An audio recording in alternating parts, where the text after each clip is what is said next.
Assalamualaikum warahmatullahi wabarakatuh. Salam sejahtera untuk kita semua. Perkenalkan, saya Khairul Fahmi, Esos MSI dari Program Studi Pendidikan Sosiologi, Departemen Sosiologi, Universitas Negeri Padang. Pada kesempatan yang penting ini, sebagai bagian dari unjuk kerja Tridharma Perguruan Tinggi dalam proses sertifikasi dosen, saya akan memaparkan tentang salah satu mata kuliah yang saya ampu di Prodi Pendidikan Sosiologi Departemen Sosiologi Universitas Negeri Padang, yaitu mata kuliah Teori Sosiologi Kontemporer. Pada mata kuliah ini, bukan sekedar pelengkap mata kuliah, melainkan ini adalah fondasi penting dalam keilmuan sosiologi.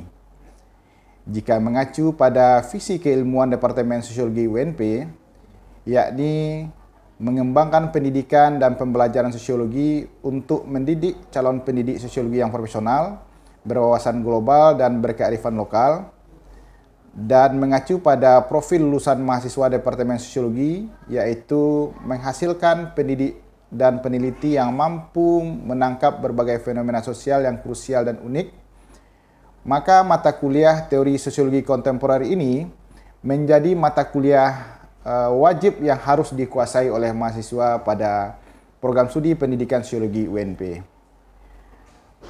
Pada mata kuliah Teori Sosiologi Kontemporer ini, mahasiswa akan menyelami pemikiran-pemikiran para tokoh sosiologi yang berkembang mulai dari pertengahan abad 20 hingga hari ini.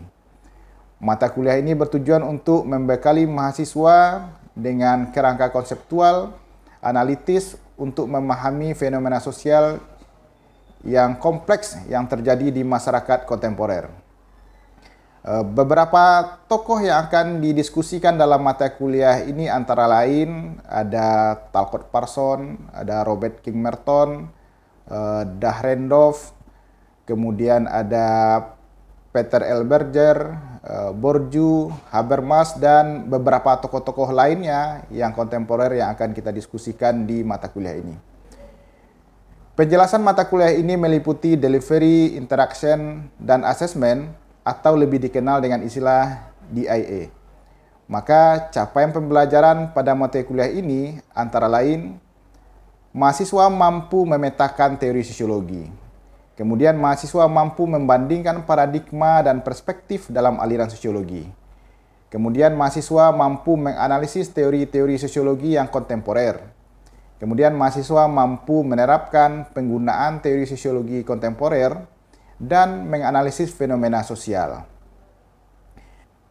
Maka dalam perkuliahan teori sosiologi kontemporer ini menggunakan berbagai macam metode untuk membuat pembelajaran ini semakin lebih dinamis dan relevan, bukan hanya ceramah satu arah, dan saya sangat mendorong diskusi interaktif di mana setiap pendapat mahasiswa akan memperkaya perspektif yang ada. Diskusi interaktif juga didorong melalui diskusi kelompok. Selain itu, universitas juga menerapkan pendekatan praktis melalui analisis kasus. Nah, di mana mahasiswa akan belajar dari data sosial yang sesungguhnya seperti Project Based Learning atau PJBL yang akan mendukung mahasiswa untuk menerapkan teori dalam proyek-proyek yang konkret. Sehingga ini semua dirancang agar mahasiswa tidak hanya memahami teori, tetapi juga mampu menggunakan teori untuk menganalisis fenomena sosial yang ada. Pembelajaran yang ada pada mata kuliah Teori Sosiologi Kontemporer ini terdiri dari 13 kali pertemuan untuk penyampaian materi dan diskusi di dalam kelas, 1 pertemuan untuk penugasan dan analisis kontekstual atau PJBL, kemudian ada 2 pertemuan untuk ujian tengah semester dan ujian akhir semester.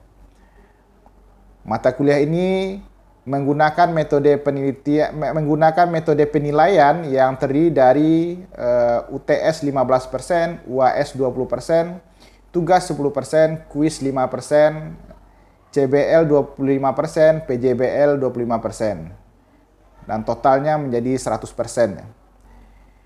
Demikian gambaran singkat mengenai mata kuliah Teori Sosiologi Kontemporer. Selanjutnya mari kita saksikan cuplikan menarik dari kegiatan pembelajaran kami. Selamat menikmati. Assalamualaikum. Waalaikumsalam warahmatullahi wabarakatuh. Halo, gimana kabarnya? Baik, Pak. Baik semuanya. Kita ketemu lagi di kelas ini ya. Mata kuliah apa ini? Teori Sosiologi ya. Baik, kita langsung mulai saja perkuliahan. Sebelum kita mulai, saya mau memastikan dulu kehadiran Anda semua ya. Baik. Nadifa. Nah, oke, hadir ya. Ilma Wulandari. Hadir? Oh, nggak hadir. Gimana kabarnya? Ada kabar? Sakit. Baik, satu orang yang hadir ya di kelas ini. Ya, kita mulai pembelajaran. Mudah-mudahan semua sehat dan bisa mengikuti pembelajaran dengan ya. Kita mulai. Hari ini kita akan mendiskusikan tentang paradigma dalam sosiologi ya. Karena saya pikir mata kuliah ini cukup berat ya. Karena ini adalah mata kuliah teori ya. Jadi mata kuliah teori ini adalah dasar bagi Anda semua untuk melihat realitas sosial ya. Nah, jadi saya sebelum perkuliahan ini saya mau memastikan dulu apakah Anda semua sudah konsentrasi duduk di dalam ruangan ini ya. Oke. Sederhana saja. Ini apa namanya? Nah. Ini apa? Persegi. Bisakah persegi ini saya bagi menjadi 4? Nah, sama besar ya? Bagi 4 sama besar? Bisa. Gimana caranya? Garis ya, oke. Nah, 4 sama besar. Betul 4 itu ya? Oke. Saya hapus dulu ya. Kalau saya bagi menjadi 9 sama besar bisa enggak? Bisa. Hah? Nah, gimana caranya? Hah? Nah. 3. Nah. 9 sama besar. Ya. Nah, boleh saya hapus lagi persegi ya. Nah. Saya hapus lagi ya. Oke. Ini persegi lagi saya bikin.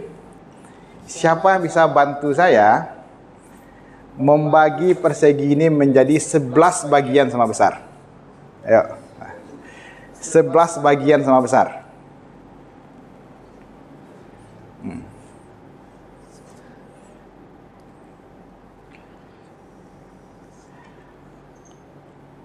Bagi menjadi 11 bagian sama besar. Menjadi 11 bagian sama besar. Ya. 1 menit aja berpikir. Saya bisa? Nah, ini saya kasih spidol. Maju ke depan. Kita coba-coba aja boleh. Coba-coba boleh. Coba. Coba bagi 11 sama besar. Atau boleh dicoret-coret juga di kertasnya. Nah.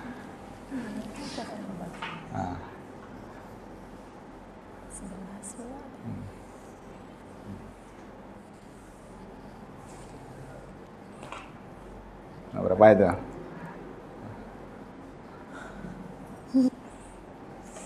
Potet. Nah, habis waktunya ya. Nah, oke, saya bantu ya. Nah, saya bantu. Gimana cara membagi 11 sama besar?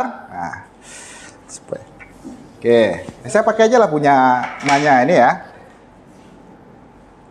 1, 2, 3, 4, 5, 6, 7, 8, 9, 10. Nah, hitunglah.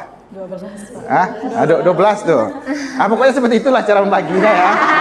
Seperti itulah cara membaginya sama besar ya. Kenapa mamanya dia bikinnya kayak gini? Kenapa? Kenapa? Karena sudut pandangnya sudah terpengaruh dari awal ya. Sudut pandangnya sudah terpengaruh oleh kotak-kotak di awal ya. Sehingga dia melupakan sudut pandang yang lain ya. Sehingga hari ini kita bicara tentang sudut pandang. Kita bicara tentang paradigma ya, atau sudut pandang. Ini dia ya. Kita bicara tentang paradigma. Materi sebelumnya kita sudah bicara tentang teori ya. Teori sosiologi ya. Apa itu teori, konsep-konsep teori sudah kita jelaskan. Saya pikir Anda semua harus sudah paham apa itu teori ya. Teori sebagai landasan, sebagai tools, alat bagi kita untuk menjelaskan realitas sosial yang ada ya. Maupun realitas sosial yang ada sekitar Anda, termasuk realitas sosial global ya. Itu bisa dijelaskan dengan teori ya. Karena teori itu adalah alat untuk menjelaskan. Itulah yang membedakan mahasiswa yang tidak belajar teori dengan mahasiswa yang belajar teori. Cara menjelaskan realitas sosial akan berbeda ya. Akan berbeda ya.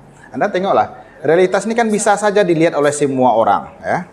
Pergi Anda ke gerbang UNP itu, Anda tengok ada mall terbesar di Kota Padang nih, di depan kampus Anda ini, namanya apa namanya? Basko ya. Anda tengok orang di sekitar Basko itu. Orang yang belajar sosiologi terjemahannya akan berbeda dengan mahasiswa ekonomi mungkin melihat fenomena yang ada di Basko ya. Atau mahasiswa ilmu sejarah melihat fenomena di Basko ya. Sudut pandangnya akan berbeda ya. Yang dilihat apa? Yang dilihat Basko juga, tapi sudut pandangnya berbeda ya. Itulah kita harus menggunakan perspektif atau teori sosiologi di dalam menjelaskan fenomena sosial, sehingga terjemahannya, analisanya adalah analisa sosiologi. Itu ya. Jadi kemarin kita sudah mendiskusikan tentang konsep-konsep teori. Dan sekarang kita akan diskusikan tentang bagaimana ragam dari sudut pandang atau perspektif teori sosiologi ya. Perspektif itu di dalam teori sosiologi bisa disebut dengan paradigma ya. Secara umum paradigma itu adalah pandangan ahli tentang apa yang menjadi subject matter atau pokok persoalan dalam suatu bidang ilmu ya. Atau mungkin lebih lebih sederhananya, paradigma itu adalah cara kita untuk melihat fenomena sosial dari berbagai sudut pandang, paradigma ya. Itu paradigma. Jadi sudut pandangnya berbeda-beda. Itu dalam sosiologi aja itu ya. Dalam ilmu sosiologi memiliki beragam paradigma.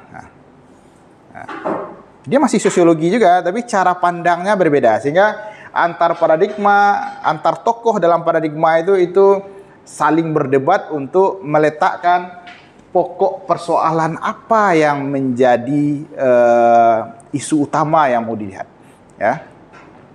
Ini paradigma. Oke. Atau seperti ini. Ini berapa jumlahnya? Kata sini siapa namanya ini?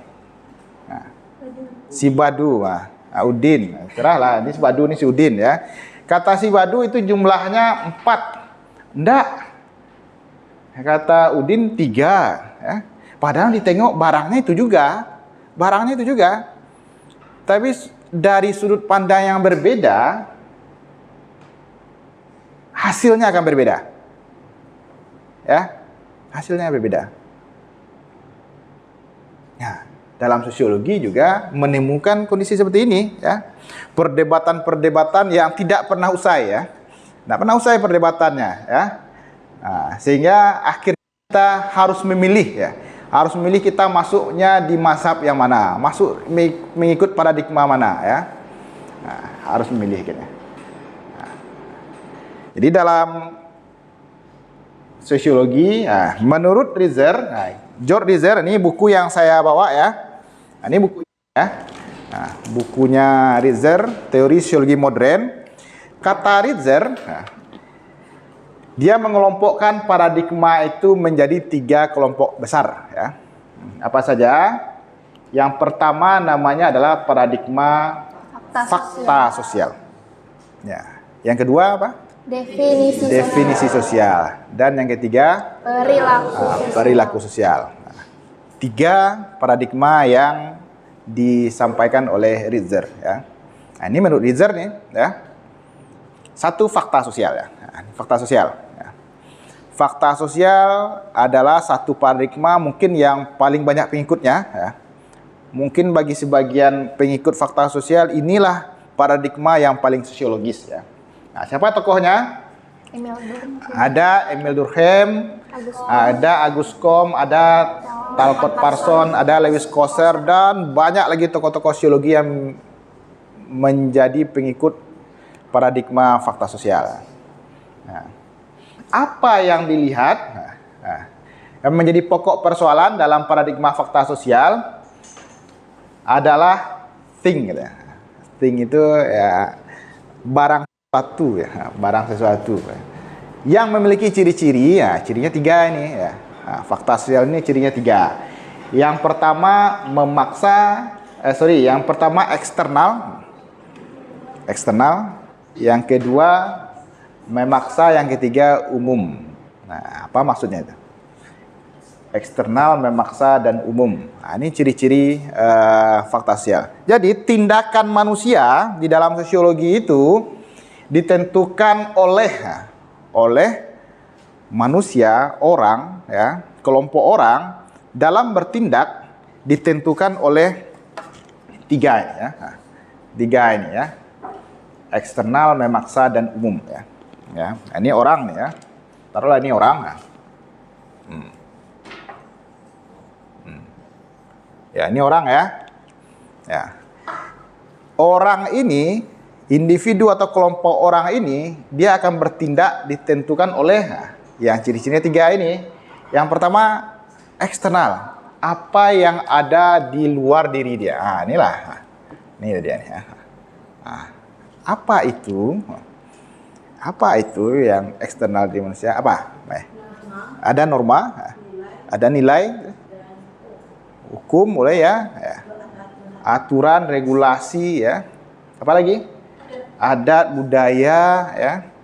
Nah, itu disebut dengan struktur sosial ya. Nah, ada struktur yang mempengaruhi tindakan orang ya. Ya, yang di luar dirinya ya. Contohnya apa? Contohnya itu kalau di Sumatera Barat seperti anak gadis yang sejak dari kecil kita sudah diharuskan, diwajibkan untuk menggunakan jilbab, Pak. Dan ketika perempuan Minangkabau itu menggunakan jilbab, bagi saya itu merupakan suatu tindakan sosial karena dia didorong oleh norma adat, norma agama, Pak. Oke, ini ya tepat sekali contohnya ya, Cikita. Makasih banyak ya, menggambarkan bagaimana tindakan orang itu dipengaruhi oleh struktur ya.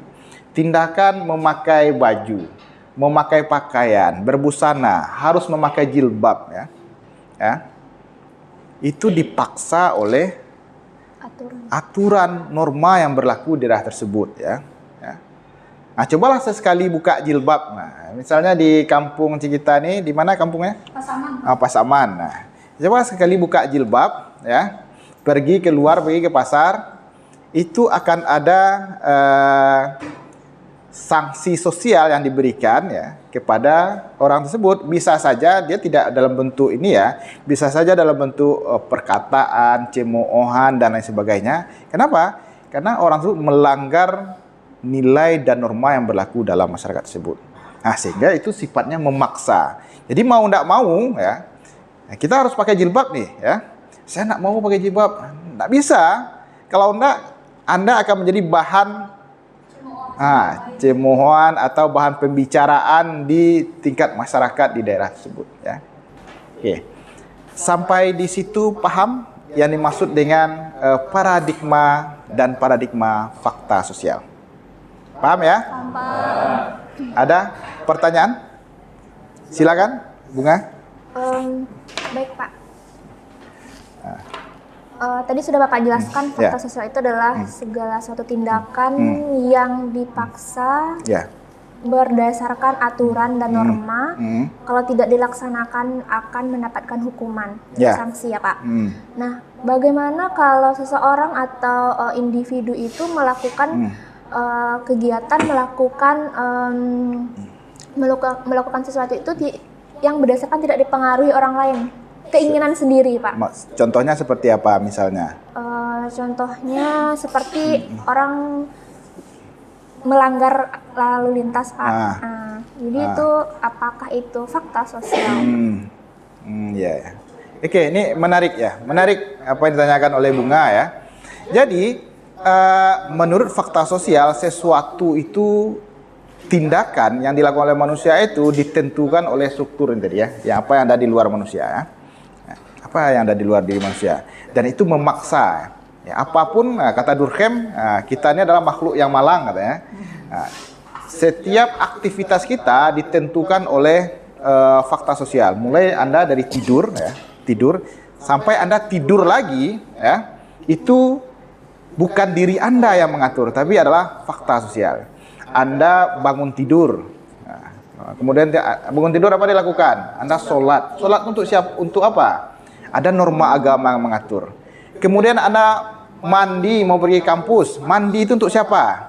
Anda mandi supaya Anda wangi, kemudian Anda pergi kampus ya. Bukan karena kalau Anda nak ke kampus mungkin Anda 3 hari nak mandi-mandi nak salah ya. Nah, kemudian Anda mandi, Anda memilih pakaian. Anda milih pakaian itu siapa menentukan? Adalah konstruksi sosial menentukan. Anda milih jilbab, Anda milih celana panjang, atau bisa Anda pakai celana pendek aja ke kampus. Bisa enggak? Enggak. Berarti mulai dari tidur sampai Anda tidur lagi, aktivitas kita itu ditentukan oleh fakta sosial. Dan tadi Bunga menyatakan bisa saja orang melanggar aturan tersebut ya. Nah, karena ada sesuatu di pikiran orang bahwa pilihan ini baik menurut saya. Saya misalnya melanggar aturan, saya hari ini tidak ikutlah kelas Pak Fahmi. Kenapa? Karena saya lebih memilih nonton di bioskop. Kenapa? Karena saya masih ada satu toleransi ketidakhadiran lagi ya. Saya ambil aja lah satu toleransi itu. Itu kan pilihan Anda ya. Secara aturan kan Anda diharuskan untuk kuliah ya. Tapi Anda bisa saja mengambil pilihan-pilihan tertentu. Atau Anda bisa saja tidak hadir berkali-kali dalam mata kuliah saya sehingga Anda batal, Anda gagal dalam kuliah saya. Itu pilihan siapa? Pilihan Anda sendiri ya. Jadi manusia juga memiliki pilihan ya. Nah, itu yang dibantah oleh Max Weber dan teman-temannya. Nah, lahirlah paradigma berikutnya namanya paradigma Definisi. Namanya paradigma definisi sosial ya. Inilah paradigma definisi sosial. Ternyata kata Max Weber ya, tindakan manusia, tindakan orang atau kelompok orang itu, terutama individu ya, kata Max Weber, tindakan individu itu tidak hanya tidak ditentukan oleh struktur ini sebenarnya ya, tidak ditentukan oleh struktur. Kenapa? Karena individu itu memiliki sesuatu yang punya nilai ya. Apa itu? Apa itu? Nah, karena individu dia punya ini dia. Apa ini ya? Pikiran ya. Kreativitas. Ada intuisi ya. Dan ada satu lagi ya, dia punya ini juga. Apa ini? Hati. Dia punya perasaan juga ya. Individu itu punya perasaan juga ya.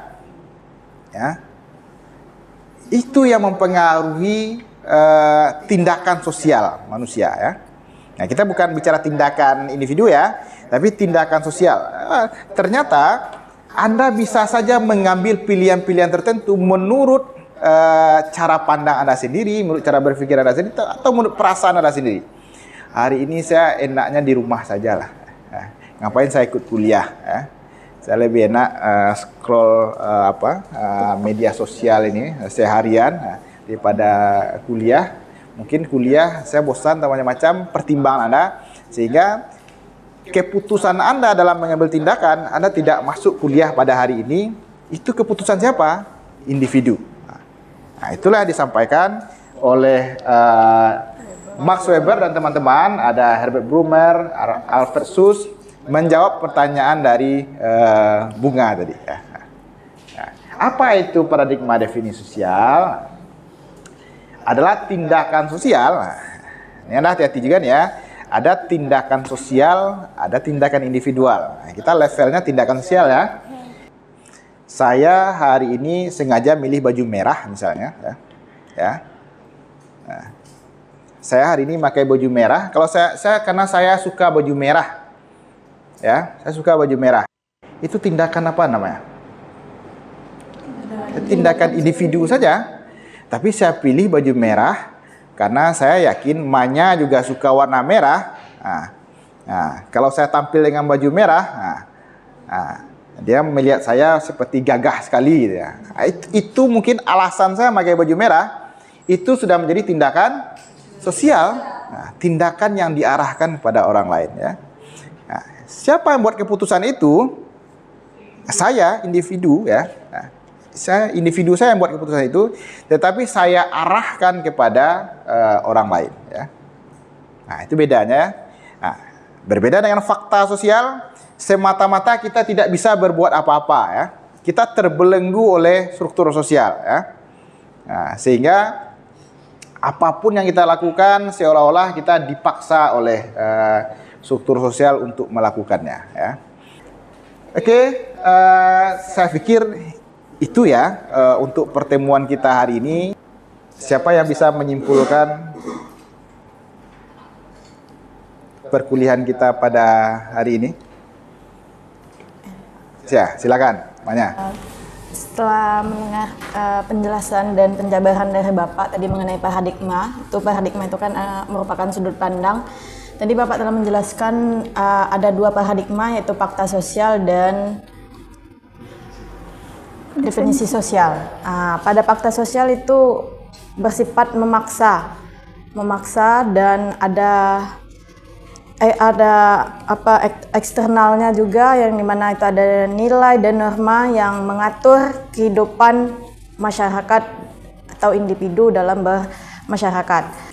Oke, makasih Manya. Sudah disimpulkan oleh Manya ya. Saya sepakat dengan kesimpulan disampaikan oleh Manya. Tapi sebelum saya tutup perkuliahan kita pada hari ini, apakah ada yang mau menanyakan atau sudah paham atau gimana? Sudah paham dengan diskusi kita pada hari ini? Sudah. Sudah ya. Oke, cukup.